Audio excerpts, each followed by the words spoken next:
Moi bons días, imos a dar comenzo a esta rolda de prensa inhabitual polo procedimento que se sigue, pero é o derivado da situación que estamos a vivir.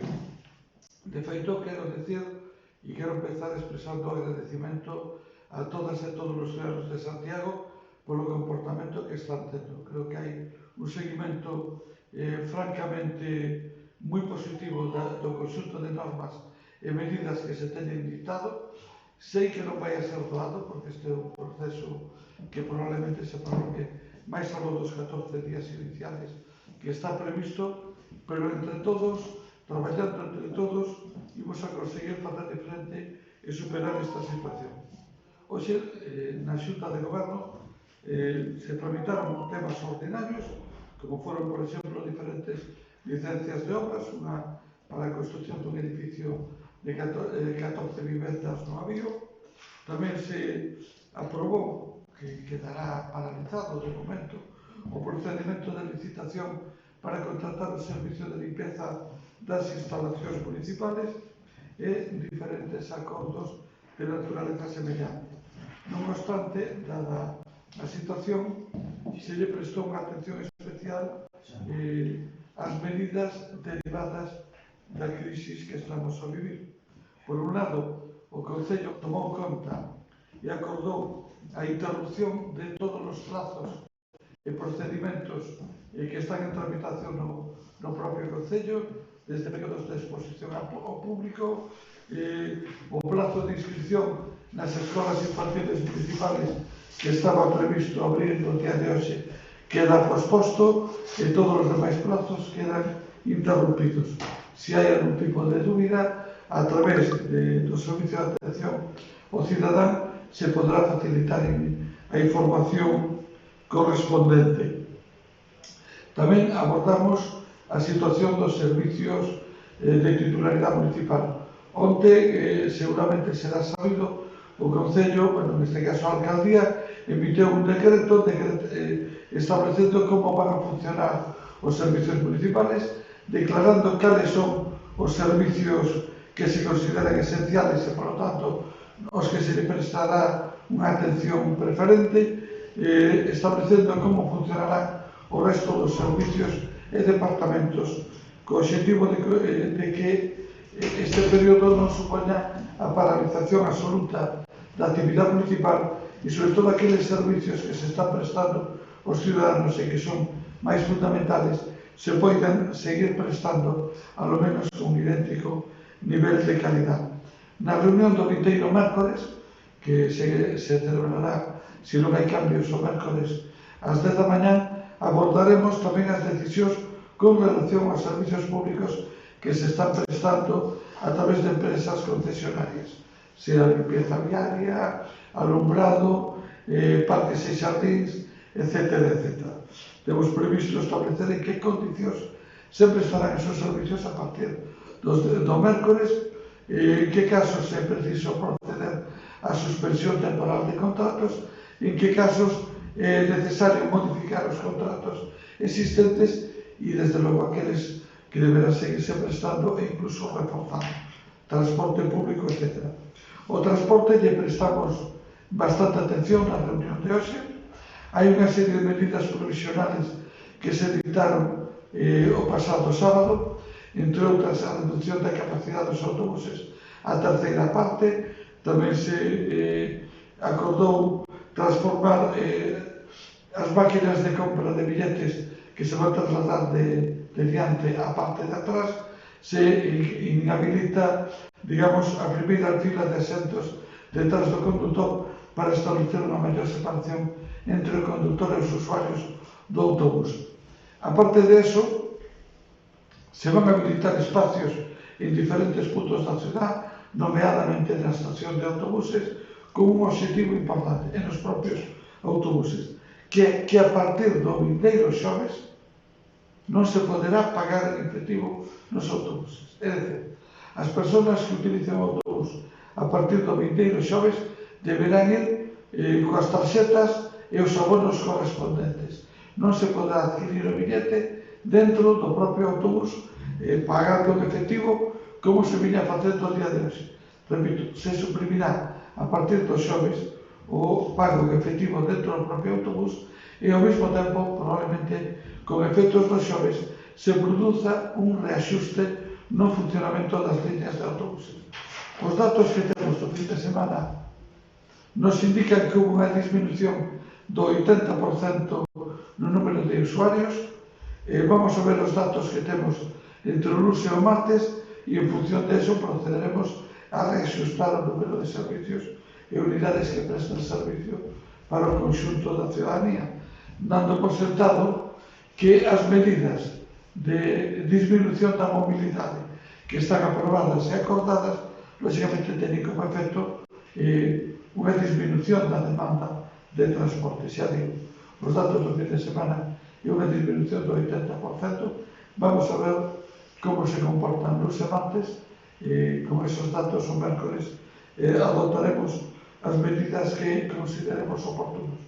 Tamén compre informar que dende hoxe pola mañá o control da Policía Local é asumido pola subdelegada do Goberno.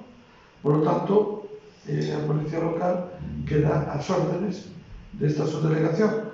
Funcionará, por suposto, no Concello de Santiago, seguirá funcionando o Centro de Coordinación Operativa establecido no Concello de Santiago, co resto dos servicios, tamén coa Policía Local, pero sabendo que no caso deste corpo será a subdelegación do Goberno a que dé as instruccións oportunas. En outro orden de cousas, recibo unha serie de preguntas por parte de medios de comunicación que vou intentar contestar. Por unha parte, pregunta a Paula da COPE se se mantén o pagamento de ahora ou se vai a suprimir, tamén se se vai a supervisar o aforo máximo dos autobuses e tamén se o goberno local vai a tomar algunha medida para impedir os paseos por parques e xardíns. Bueno, son tres preguntas. Na primeira, de momento, o único cambio adoptado é que se suprime a rotación. En todo caso, na reunión dos xoves do mércoles valoraremos a posibilidade de suprimir o servicio de grúa e obra. É importante saber que en todos estes servicios que se acorda a suspensión teñen consecuencias desde o punto de vista das relacións laborales importantes. Por lo tanto, é necesario actuar de un xeito prudente. Con relación á segunda pregunta do control de aforos dos autobuses, son os propios condutores os que está verificando. Na supervisión que se está efectuando por parte do Concello se observa un estrito cumprimento na normativa e se hai de ser sincero, o nivel de ocupación dos autobuses non é que non supere o 30% o tercio autorizado, sino que queda moi lonxe dese torcio. É dicir, moitos autobuses están circulando e o vimos este fin de semana con 1, 2 ou 3 viaxeiros. Por lo tanto, o número de usuarios hai un descenso moi significativo. Con relación aos parques e xardíns, valoraremos, estamos facendo un seguimento, se acordou o pasado sábado pechar os parques infantiles, non descartamos que se pechen o conxunto dos parques públicos, pero é unha decisión que de momento non está tomada á luz de como vayan discurrindo as cousas. Non descartamos que se poida adoptar máis adiante no momento que se considere oportuno. É dicir, queremos adoptar todas as medidas necesarias, pero tampouco queremos aumentar a psicosis colectiva xa existente.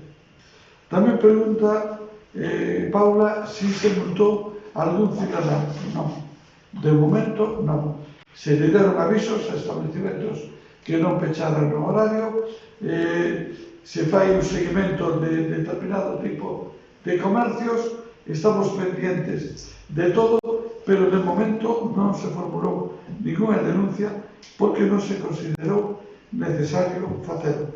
O que non quita para que, se hai desobediencia, pues lógicamente se tramitarán esas denuncias. Pero hasta o momento non nos atopamos con esa situación. Rosa, da Voz de Galicia, quere saber que se tratou hoxe na reunión co sector alimentario. Esencialmente, Rosa, tratamos tres cousas. A primeira, a garantía do suministro para toda a ciudadanía, que nos din que hai plena garantía, A segunda, a garantía do suministro a aquelas persoas que máis reacias a salir por razón de edad ou que están sometidos a procesos de cuarentena. En ese sentido se habilitou que prácticamente todas as cadeas de supermercados teñen ou van a ter unha línea telefónica. Tamén o Concello vai habilitar unha línea telefónica a través do número 010 para garantir a atención a aquelas persoas que o precisen e garantir o suministro alimentario. Por lo tanto, se vai a garantir o suministro alimentario non só vía internet, sino vía telefónica, pensando nas persoas maiores que moitas non funcionan como internet. E para aqueles casos que poidan considerar oportuno, habilitaremos, espero tamén que para o mércores ou xoves este operativo, unha línea telefónica a través do 010 dentro do propio Concello, que sería non só para cuestións, digamos, alimenticias, sino para outro tipo de necesidades ou servicios que poidan xurdir. Por exemplo, porque hai que ir a buscar un medicamento ou porque necesitan algún tipo de atención. En todo caso, dentro da Comisión, do Comité de Emerxencia e de Coordinación Operativa, quedou integrado esta mañá a Cruz Vermella e os voluntarios da Cruz Vermella. Pregunta, bueno, e o terceiro punto, unha colaboración co Concello e a través de entidades como a Cociña Económica, Cáritas, etc., para asegurar a Cruz Vermella para que contribuyan e colaboren os supermercados en unha línea de colaboración que viña existindo suministrando produtos alimenticios. Esa línea de colaboración se interrompeu a semana pasada, según nos informaron as cadeas, porque quedaron sin existencias e, por lo tanto, tuveron que suspendela, pero que ahora que xa está normalizada a situación, pois tamén se vai normalizar ese suministro de alimentos a través de Cáritas, de Cruz Vermella, a Cociña Económica, etc., etc. En que consiste o programa no que estaba traballando Vila Castro de atención a dependentes e nenos? Estamos con ese programa. Espero que poidamos estar pechado para o próximo mércores. O pechado os colexios desaparece o servicio de comedor escolar. Por lo tanto, estamos fixando unha reunión coa empresa que prestaba atención de comedor escolar co objetivo de, ao longo desta semana, habilitar un programa de facilitar comidas no domicilio tanto a nenos como a persoas dependientes que o poidan necesitar no seu propio domicilio. Si é posible ter ese programa operativo disponible a partir do mércores, xa o probaremos o mércores, estáse traballando en esta cuestión. Se hai algunha decisión sobre os contratos municipales, pregunta tamén Rosa. Ainda non. Estamos á espera do Consello de Ministros do martes, que vai aprobar o conxunto de medidas que dito o Goberno en relación con estes contratos. A nosa intención é abordar esta cuestión na Xunta de Goberno Extraordinaria que se celebrará o mércores. Esperamos ter daquela, contar en aquel momento co marco legal que establece e que ten que aprobar o Consello de Ministros para tomar as decisións oportunas. Damos as gracias a Rosa e a Paula. E hai outra pregunta de Manel Pardo, de Lindeiros, que é referida á Plaza de Abastos e ao funcionamento da Plaza de Abastos. É un dos temas que debatimos máis. Debe permanecer aberta a Plaza de Abastos ou non? Entendemos que sí. A Plaza de Abastos ten como misión fundamental garantir o suministro alimentario da población. Por lo tanto, ten que ter un trato semellante ao que poden ter Carrefour, Hipercor ou outras superficies comerciales de un certo tamaño, por certo, superior ao que ten a propia Plaza de Abastos. Por lo tanto, o noso criterio é que sí, e debe velar a organización da Plaza de Abastos e a xerencia da Plaza de Abastos para que se cumplan as recomendacións en materia de seguridade, sin prejuicio da colaboración que se pode prestar desde o Concello en un momento determinado. Bueno, eu creo que quedan contestadas todas as preguntas. Unha pregunta máis de Xuxo Menchor, da Voz de Galicia, que le gustaría saber se as obras públicas seguir ou se pararán, que se pode haber retrasos nos prazos previstos? De momento, o noso criterio é que sigan as obras públicas. Por tanto, o noso criterio é que as obras de concheiros ou as obras que se están desenvolvendo en diferentes puntos da ciudad deben seguirse mantendo. Con todo isto son decisións provisionales que poden ser revisadas ao longo de todo este proceso. Non sei se hai algo.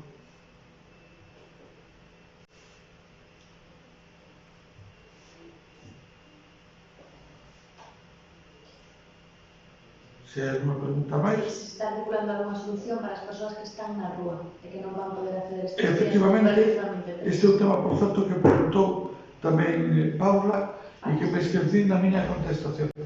Estuvemos falando con Cruz Vermella deste tema, se van facer recorridos e falar con estas persoas, están identificadas en concreto 10 persoas e a todas elas se les vai ofrecer unha ubicación en albergues ou pensións. Por tanto, a todas e cada unha delas. Outra cuestión distinta e un problema diferente é que sucede se estas persoas se negan a aceptar a solución que se les ofrece.